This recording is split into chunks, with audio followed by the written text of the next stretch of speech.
Hello everyone, कैसे हो आप सब। उम्मीद करती हूँ अच्छे होंगे। आज हम देखेंगे portfolio topic B Ed second year के लिए वेरी इंपॉर्टेंट है।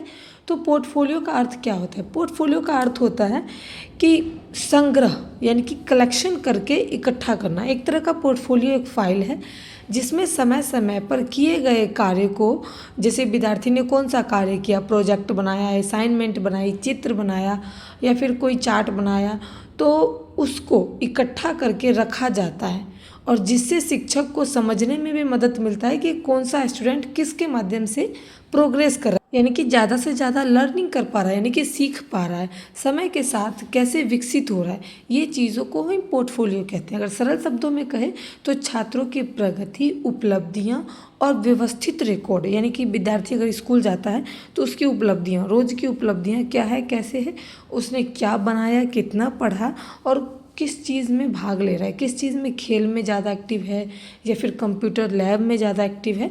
तो ये सारी चीज़ों का रिकॉर्ड रखना ही पोर्टफोलियो कहलाता है।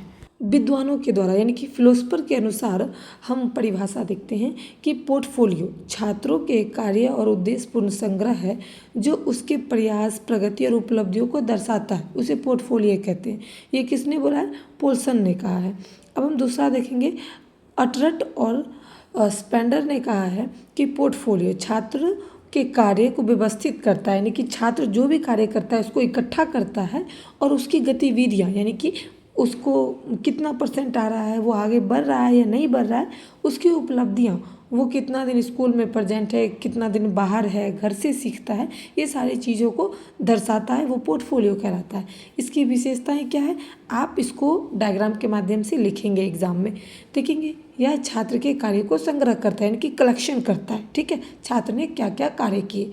उसके बाद दूसरा है, इसमें समय के साथ प्रगति, यानी कि देखिएगा कि 1 वीक में कितना पेपर में नंबर आया और ये दूसरा वीक में कितना नंबर ला रहा है, ये चीज़ को देखता है, प्रोग्रेस को देखता है। तीसरा है निरंतर और संग्रह आकलन करना, यानी कि विद्यार्थी निरंतर आगे बढ़ रहा है या नहीं। एक आकलन जो होता है वो पूरा विद्यार्थी के अंदर का जानना होता है कि विद्यार्थी कहाँ है, कैसे है, क्या पढ़ रहा है, कितना आगे बढ़ रहा है, ये चीज़ उसको हम आकलन कहते हैं। ये भी पोर्टफोलियो को सहयोग करता है। उसके बाद है, इसमें छात्रों को प्रोजेक्ट, असाइनमेंट, चित्र, जैसे कि मैंने बताया, इस चीज़ को एक फाइल के माध्यम से शामिल किया जाता है। 5 नंबर है, यह छात्रों की रचनात्मक और कौशल को दर्शाता है। रचनात्मक, उसने कौन कौन सी क्रिया की, कौन कौन सा चार्ट बनाया, क्या सोचा, क्या बताया, ये सारी चीज़ों को, कौशल को दर्शाता है। 6 में आता है, छात्र स्वतः मूल्यांकन करता है, यानी कि सेल्फ असेसमेंट, कि मैंने अपने आप से क्या सीखा। कभी कभी विद्यार्थी पढ़ने के बाद अपने आप को टेस्ट लेता है, कोई क्वेश्चन लिख करके उसको आंसर देता है कि मैंने अपने आप को कितना पढ़ा, क्या करा, टेस्ट देने का काम करता है, उसे हम सेल्फ असेसमेंट कहते हैं। अब हम इसका महत्व जानेंगे। महत्व में भी सेम ही प्रक्रिया है कि छात्र ने कितना सीखा स्पष्ट रूप से। दूसरा है, शिक्षक को छात्र की प्रगति का सही आकलन करने में मदद मिलता है, यानी कि पोर्टफोलियो बनाने से शिक्षक को भी एक मदद मिलता है कि छात्र ने कैसे किया, क्या किया। एक फाइल उठाएगा और विद्यार्थी का पूरा डिटेल वहाँ पर रहता है, तो उसको भी मदद मिल जाता है, शिक्षक को भी। और तीसरा में आता है, रचनात्मक प्रतिभा सामने आती है, यानी कि छात्र ने कैसी कैसी रचनाएँ बनाई हैं, कैसी कैसी चित्र बनाई है, असाइनमेंट बनाई है, प्रोजेक्ट बनाई है, उसका स्किल्स जो है वो टीचर के सामने आता है।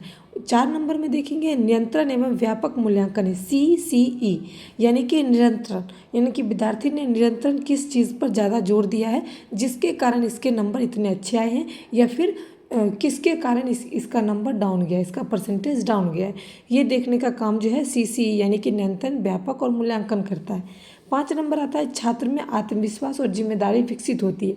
अगर आपने छात्र को कोई भी कार्य दिया तो वो आत्मविश्वास के साथ करेगा, एक जिम्मेदारी के साथ उस कार्य को करता है, जिससे ये दोनों विकसित होते हैं छात्रों में।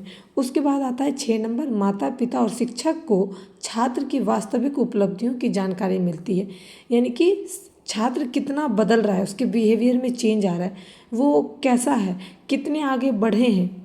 ये चीज़ों में 2 चीज़ का रोल होता है, एक माता पिता का रोल होता है, एक शिक्षक का, यानी कि शिक्षक स्कूल में सिखाते हैं, माता पिता घर में, और उसके बाहर भी बच्चा सीखता है अपने दोस्तों के साथ, अपने समाज में ये सारी चीज़ें सीखता है, तो उसके बिहेवियर में चेंज आना ही पोर्टफोलियो का एक पार्ट है। उम्मीद करती हूँ पोर्टफोलियो के बारे में मैंने अच्छे से एक एक टॉपिक को समझाया। वीडियो पसंद आए तो दोस्तों के साथ जरूर शेयर करें, लाइक करें, नहीं तो चैनल को सब्सक्राइब कर लें। Thanks for watching my video.